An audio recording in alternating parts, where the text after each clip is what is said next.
Hello friends, मैं हूं अनुराधा, ए health care professional और आप देख रहे हैं अनुराधा केयर चैनल। हर बार आपको प्रेगनेंसी का सारे लक्षण दिखाई देते हैं, पीरियड भी मिस हो जाता है, लेकिन पीरियड मिस होने के 4-5 दिन के बाद या फिर 1 हफ्ते के बाद फिर से आपका पीरियड आ जाता है। ऐसा आपके साथ क्यों होता है? ऐसा होने के पीछे बहुत सारे वजह हो सकते हैं, लेकिन उनमें से एक है केमिकल प्रेगनेंसी। सो आज की इस वीडियो में हम जानेंगे केमिकल प्रेगनेंसी के बारे में। तो चलिए बिना देरी किए शुरू करते हैं आज का ये वीडियो। सो पहले हम जान लेते हैं कि केमिकल प्रेगनेंसी क्या होता है। जनरली एक नॉर्मल ह्यूमन सेल में 46 क्रोमोजोम्स होते हैं और ये जो 46 क्रोमोजोम होते हैं उनमें से 23 क्रोमोजोम या फिर 23 क्रोमोजोम हमको पिता से मिलता है और 23 क्रोमोजोम यानी कि 23 क्रोमोजोम हमको माता से मिलता है। यानी कि हर स्पर्म में 23 क्रोमोजोम होता है और हर एग में 23 क्रोमोजोम होता है। जब एग और स्पर्म मिलता है तो 23 + 23 मिलकर 46 क्रोमोजोम होता है और वो जाइगोट बनता है।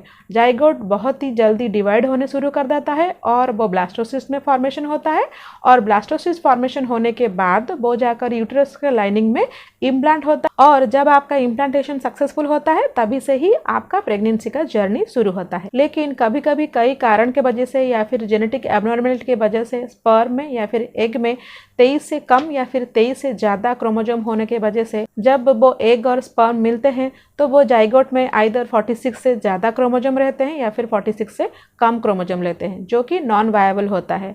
तो जब वो जाइगोट या फिर जो ब्लास्टोसिस्ट जाकर यूट्रस में इम्प्लांट होता है, हमारा बॉडी उसे डिटेक्ट कर लेता है और उसे रिजेक्ट कर देता है, जिसको कि हम प्रेगनेंसी फेल बोलते हैं। तो उसके बाद वो प्रेगनेंसी आगे नहीं बढ़ पाता है और एम्ब्रियो लॉस हो जाता है, यूटेरिन का जो लाइनिंग है वो भी श्रेड करने लगता है और पीरियड आ जाता है। इसको हम केमिकल प्रेगनेंसी बोलते हैं या फिर बायोकेमिकल प्रेगनेंसी भी बोलते हैं या फिर वेरी ईयरली प्रेगनेंसी लॉस भी बोलते हैं। वेरी ईयरली प्रेगनेंसी लॉस इसीलिए बोलते हैं क्योंकि ये जो प्रेगनेंसी लॉस होता है ये 5 वीक या फिर उससे कम टाइम पर भी होता है। जनरली कुछ महिलाओं के साथ ऐसा होता है कि उस महीने में उनका एग और स्पर्म मिलता है और वो जाकर इम्प्लांट भी होता है और इसके वजह से उनके शरीर में बीटा एससीजी हार्मोन भी डेवलप करने लगता है और उसका स्तर भी बढ़ने लगता है। तो बीटा एससीजी का स्तर बढ़ने के वजह से उनको प्रेगनेंसी के सारे लक्षण भी दिखने लगते हैं।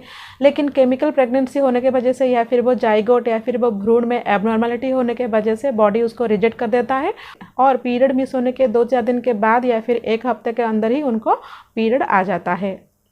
इस सिचुएशन में कुछ महिलाओं को प्रेगनेंसी का सिम्टम्स भी नज़र आते हैं, इसीलिए वो पीरियड मिस होने से पहले या फिर पीरियड ड्यू डेट के दिन ही यूरिन प्रेगनेंसी टेस्ट कर लेते हैं। तो बीटा एससीजी हार्मोन का स्तर ऊंचा होने के वजह से उनको पॉजिटिव रिजल्ट भी शो कर सकता है या फिर बहुत सारे महिलाओं को एक डार्क लाइन या फिर एक हल्का पिंक लाइन भी नज़र आ सकता है। लेकिन इतना जल्दी फीटस को यूट्रस या फिर सोनोग्राफी में डिटेक्ट करना पॉसिबल नहीं होता है।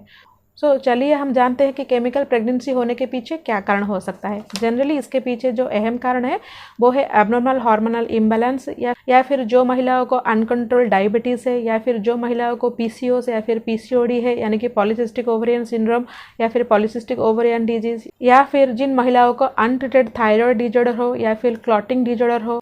बहुत सारे केसेस में ऐसा भी होता है कि जो महिलाएं 35 के उम्र के बाद गर्भ धारण करने की कोशिश करते हैं उनको केमिकल प्रेगनेंसी होने का ज़्यादा चांस रहता है, या फिर जो महिलाओं को यूटेरिन एबनॉर्मलिटीज है या फिर जेनेटिक डिजॉर्डर है। और बहुत सारे केसेस में जब वो फर्टिलाइज्ड एम्ब्रियो जाकर यूटेरस के बाहर कहीं चिपक जाता है यानी कि जिसको कि हम इक्टोपिक प्रेगनेंसी कहते हैं, उस केस में भी प्रेगनेंसी लॉस हो सकता है। तो अभी आपके मन में ज़रूर ये सवाल उठ रहा होगा कि आपको कैसा पता चलेगा कि ये केमिकल प्रेगनेंसी है या नहीं। बहुत सारे महिलाओं को केमिकल प्रेगनेंसी का पता ही नहीं चलता है, वो इसे नॉर्मल पीरियड्स ही मान लेते हैं।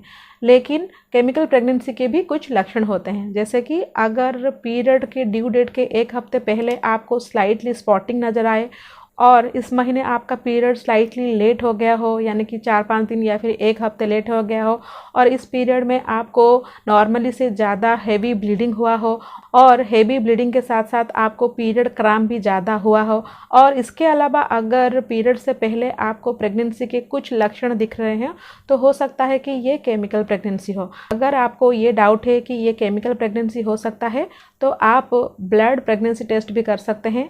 ब्लड प्रेगनेंसी टेस्ट करने से ये पॉजिटिव रिजल्ट शो करेगा क्योंकि आपके शरीर में बीटा एससीजी हार्मोन यानी कि प्रेगनेंसी हार्मोन का लेवल हाई रहा होगा। और एक बात यहाँ पर मैं कहना चाहूँगी कि जो महिलाएं इनफर्टिलिटी ट्रीटमेंट ले रही हैं या फिर आईवीएफ मेथड से प्रेग्नेंट होने की कोशिश कर रहे हैं तो उन लोगों के केस में लगभग 18 to 22% pregnancy loss chemical pregnancy के वजह से ही होता है। तो चलिए हम जानते हैं कि इसके बाद के कॉन्सिक्वेंसेस क्या है। जनरली अगर किसी महिला को नॉर्मल मिसकैरेज होता है तो डॉक्टर उन्हें लगभग 2 से 3 महीने तक रेस्ट करने को बोलते हैं और उसके बाद प्रेगनेंसी प्लानिंग करने को एडवाइस करते हैं। लेकिन केमिकल प्रेगनेंसी में ऐसा कोई भी रेस्ट्रिक्शन नहीं है। जिस महीने भी आपका केमिकल प्रेगनेंसी हुआ हो उसके नेक्स्ट महीने से ही आप प्रेगनेंसी के लिए प्लानिंग कर सकते हैं। पीरियड जब ख़त्म होता है उसके बाद आप अपना ओवुलेशन डेट कैलकुलेट करके प्रेगनेंसी के लिए प्लानिंग कर सकते हैं। लेकिन अगर आपको ये डाउट है कि आपको केमिकल प्रेगनेंसी हुआ था तो आप ब्लड प्रेगनेंसी टेस्ट के जरिए उसे कंफर्म कर सकते हैं। अगर आपको 2 या फिर उससे अधिक बार केमिकल प्रेगनेंसी हुआ हो तो अपने गायनेकोलॉजिस्ट या फिर डॉक्टर से कंसल्ट कर लेना बेहतर है। इस केस में डॉक्टर आपको जेनेटिक टेस्ट करने को एडवाइस दे सकते हैं जिससे कि आपका जेनेटिक एबनॉर्मलिटी का पता किया जा सकता है। मैं उम्मीद करती हूँ कि ये वीडियो में आपको कुछ ज़रूरी जानकारी मिली होगी। अगर ये वीडियो आपको अच्छी लगी तो लाइक ज़रूर कीजिएगा और साथ ही साथ दूसरों के साथ भी शेयर कीजिएगा। और एक नई इन्फॉर्मेटिव वीडियो में फिर मिलते हैं।